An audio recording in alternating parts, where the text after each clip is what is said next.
Leaders, you've probably heard it said before that culture eats strategy for breakfast. I want to talk about a few quick ways to establish culture in your organization. Okay, we know that culture is a result of what you create and what you allow. It is the sum of the two. It can happen by, design or default, synonymous statement here, by chance or by choice, whatever combo of words you want to use. Think about a harvest. It is a harvest. Culture is harvest. It is result. It's the fruit or lack of. It is a result of your implemented values. So you don't just go into leadership saying, man, we want to have a great culture. You have to first establish values, your convictions. Who are you while you pursue such a culture? Okay, number one, you got to be culture. Leaders, you got to be culture yourself. It's gotta come from your own personal value. It's gotta leak out of who you are. So values, you gotta be it. Number two, brand it. Put it in phrasing, put it in words, put it in alliterations, put it all around your facility, all within your handbook and social media and online presence. Put it everywhere, brand it, coin it, make it really simple for people to repeat and reiterate consistently. It's your language. It's not language just to have language. It's not language to be exclusive to where you if you don't fit, you got to go find somewhere else. No, it's an inclusive language that is welcoming to everybody. Not saying everybody's necessarily going to fit your tribe.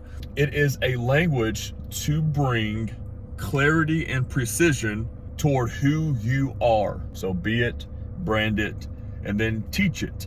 Okay, what does it look like here?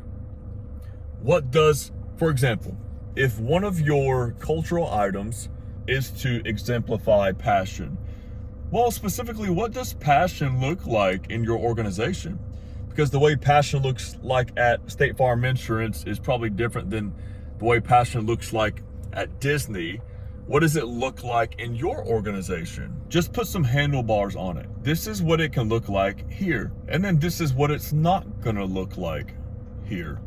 That's important too, because let's talk about the church space. Passion in your culture might look like, shouting down the preacher, might look like singing out loud, in worship.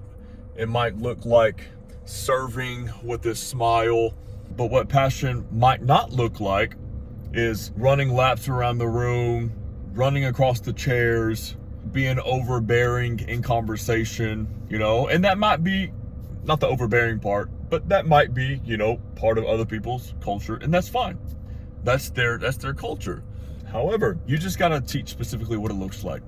Because if you don't set culture, if you don't establish it and bring some clarity, the people will write it for you. Not out of malice, not out of pride necessarily. There could be some of that scattered throughout. That's just sometimes how it goes.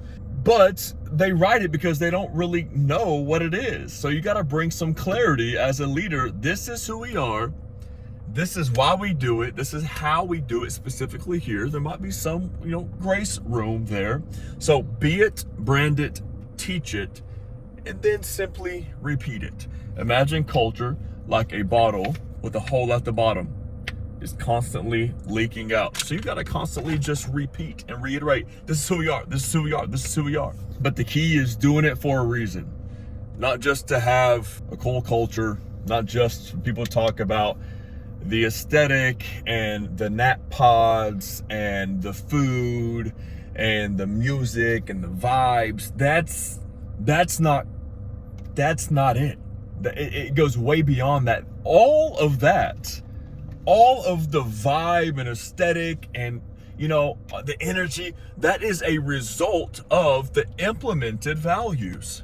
That's not it in itself. That is an overflow of your value to have fun. And this is why we like to have fun and to be considerate and intentional and happy and joyful. I mean, these are an overflow, those type of items. And so it's really key when you're establishing culture, to be it, brand it, teach it, repeat it. Let it be an overflow of your values, who you are within.